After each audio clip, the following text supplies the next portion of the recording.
Hello everyone, my name is Jesse from SAC Library, and today I will be teaching you how to use the MetaQuest 2. First, we will talk about the physical traits of the VR set. On the right side of the VR set, you will see a button. This is the power button, and you will need to hold it down till you see a white light. This indicates that it is turned on and ready to be used. Sometimes the light will blink, but don't worry, this means it is turning on or rebooting, depending on how long it has been off. Now, let's go ahead and flip the VR set to the bottom. You will see a plus and minus sign. This is the volume button. You can turn up the volume by pressing the plus side of the button, or you can turn it down by pressing the minus side of the button. Now, let's get to the charging port. The VR set requires a USB-C connection to charge. Once it is plugged in, on the other side where the power button is, you will see a yellow light indicating it is charging. This concludes the physical traits of the headset, and now we'll move to the controllers. These controllers will automatically pair with the headset it came with, so just make sure you are holding the controllers on the right hand it is for. The controllers will show if it is for the right or left hand. These triggers on your index finger will be important to click and navigate through the VR system, along with the analog sticks and buttons. Before use, please make sure to put on the wrist straps for safety. Now, let's go ahead and get into Meta. Oh, hey there. So what you're looking at right now is going to be your avatar. And right next to you, around you really, is going to be your home screen. So this is going to be where your home is and what you see every time you log in. Now, let's go ahead and access the main menu. Right next to your B and A button is going to be a little square button, and it's going to let you access your main menu, which you see right here. This is going to be quick settings. This is where you can find your Wi-Fi, your Bluetooth, and your boundary, and a lot of other important stuff as well.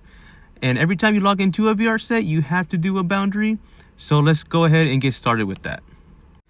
It is going to give you two options. It's either going to be room scale or stationary.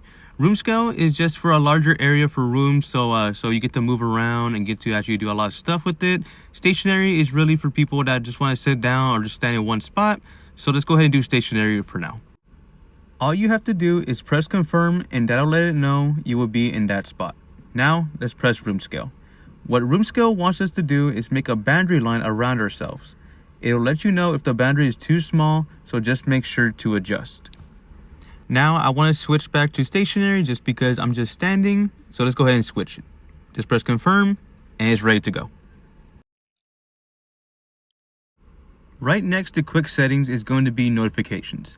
You can press the bell icon and it will show you any notifications from apps or downloads. Next to notifications is going to be something called Enter Pass-Through. What it does is that it lets you see your surroundings in real life. You can't see it on your end, but I can see my backpack, my tablet, and my table. Just make sure to press the button again to go back to the home screen. Now, I want to get into Horizon Feed.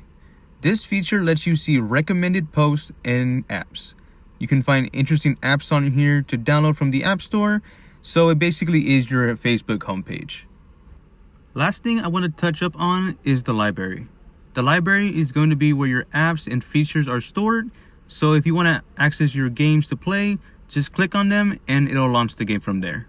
Also, if you're having a little trouble finding a feature on the main menu, the features are also on here as well.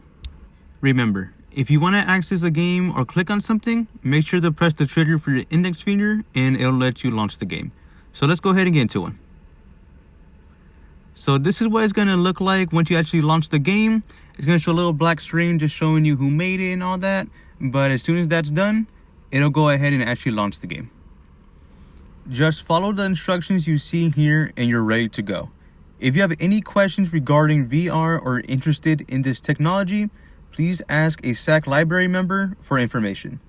Thank you for joining me, and y'all have a good one.